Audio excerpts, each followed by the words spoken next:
We all are receiving so many graces from the universe. The earth we walk upon, the air we breathe, the sunlight that falls on our skin, creating vitamin D. All of these are gifts. To be aware of the gifts that we have received, this creates the attitude of gratitude.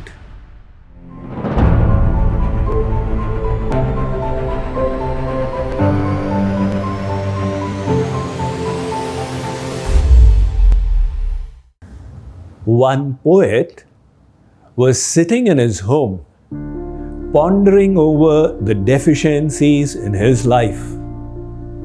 Not enough good clothes to wear or delicious items to eat. When all of a sudden he heard a knock on his door. He went up and opening it, in his doorway he saw an astonishing sight. There was a man with one leg missing. He was holding himself up with a staff that he held in his arm, and the other arm was missing.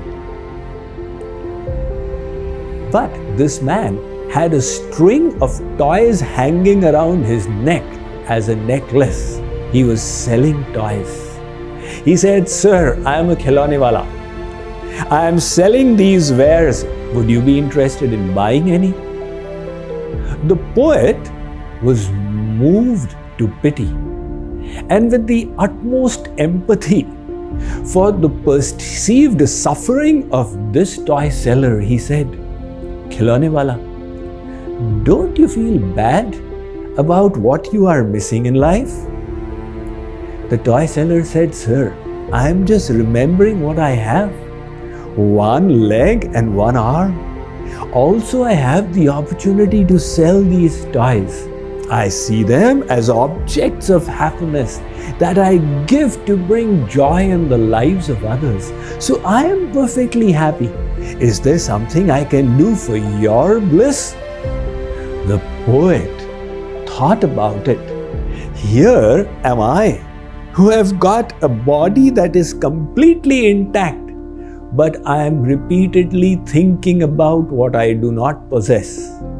And here is someone with one arm and one leg missing, and yet he is thanking God for his graces. The lesson in the story is to remember the gifts that we have received. This creates the attitude of gratitude, which is the fourth point in Sharanagati to the Lord. We all are receiving so many graces from the universe. The earth we walk upon, the air we breathe, the sunlight that falls on our skin, creating vitamin D. All of these are gifts. Without the grace of the Almighty, we cannot even eat. One lady bought lunch for me, and I asked her, "Devi ji, who made this sabzi?" She said, "Swamiji, I made it." I said, "You made it? Did you make the aloo, the potatoes, or the gobi, the cauliflower?" No. That was not me. My husband purchased them from the market. I cleaned them and cooked them. I said, "Who made those vegetables?" In nature, mud transformed into edibles. Does any human being have this ability to convert mud into fodder? Let us say you go to the best technological university of the world, and you ask the scientists and Nobel Prize winners there, "Sir, I'm interested in putting up a plant where on one side mud is put in, and on the other side we get the vegetables of our choice." All the scientists of the world will lift their hands admitting defeat. This technology is not available to us. So, all the fodder is created by the technology of God, which means when we eat, we are receiving His prasad. What does prasad stand for? Grace. Whether you have offered it to the Lord or you have not offered it, the fact that it is edible means it is the grace of God, without which it could not even have been created. Gratitude means to become perceptive of the gifts that we have received in our life. Let us say there is a son to maintain whom the father has worked hard, literally cutting his stomach to feed his little one. Tell the son, feel gratitude for all your father has done for you. The son says, why should I feel grateful? He's been doing his duty. His father was doing it for him and he's doing it for me. Now, what will you say about such sentiments? You would say kritagni, ungratefulness. In the same way, if we do not realize the gifts that we have received, we tend to become ungrateful. One lady who had been engaged received from the in-laws' side a beautiful nathni, a nose ring, and she was showing it to her Sahelis, girlfriends. You know, it's such a wonderful golden ring with diamonds studded in it. A saint overheard. That saint was Kabir. He said, Nathni dini yarane, to chintan barambar. You got this nathni from the side of your beloved and you are remembering him so often. Naak dini kartarane, tako dio bisar. But the nose was given by the Lord and you are not thanking Him. The problem is, what we have received, we tend to take it for granted. If these gifts were to be snatched away, we would start realizing their value. To be aware of the gifts that we have received, this is the spirit of gratitude, which is the fourth point in Sharanagati.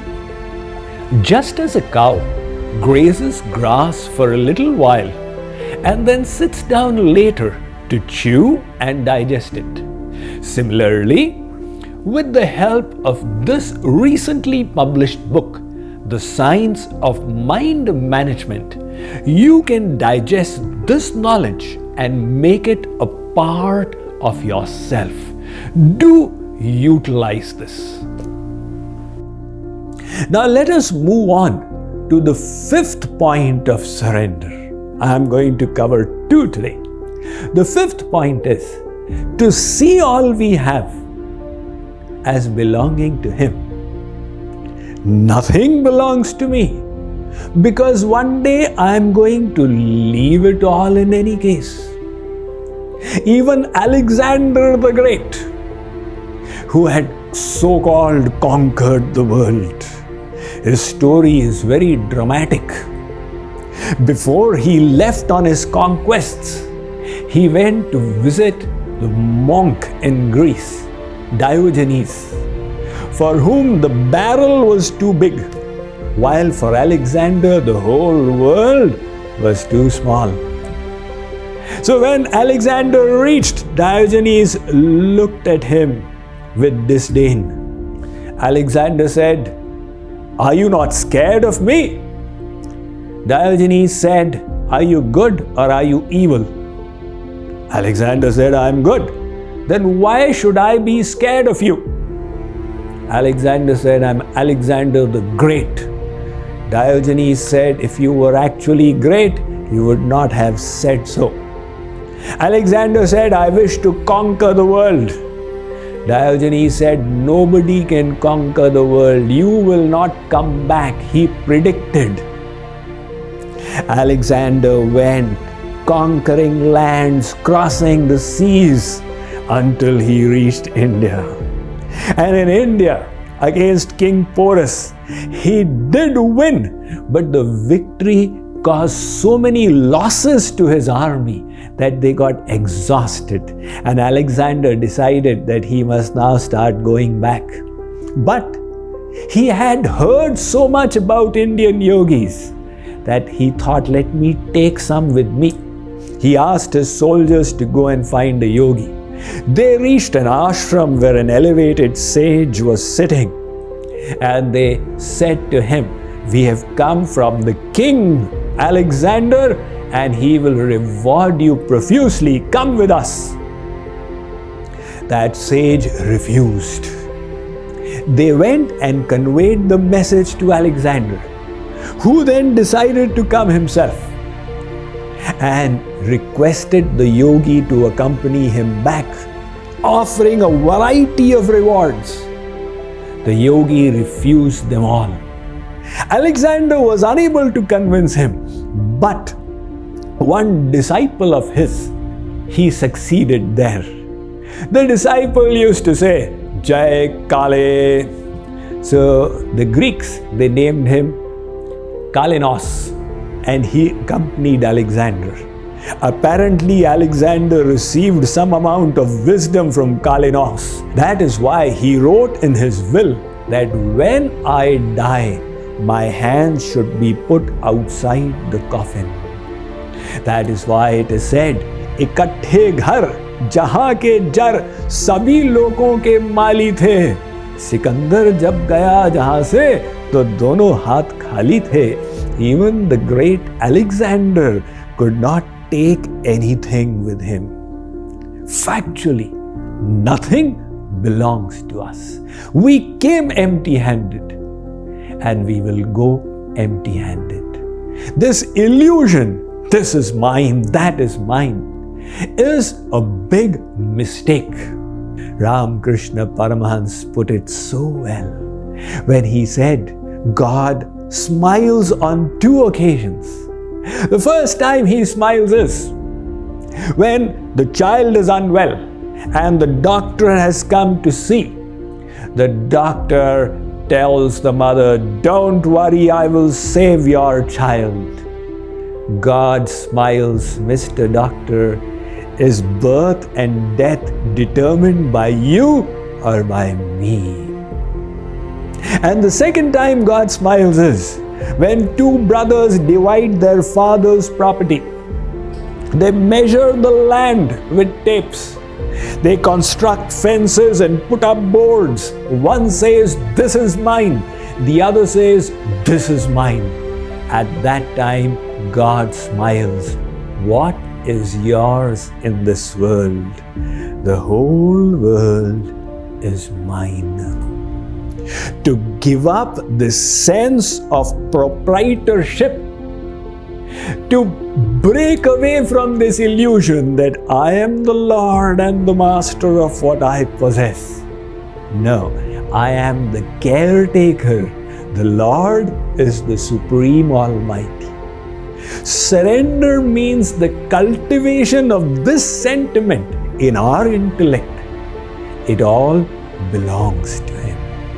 This then is the fifth point. In Sharanagati, we have covered 5 points now. We will move on to the 6th point in the next episode.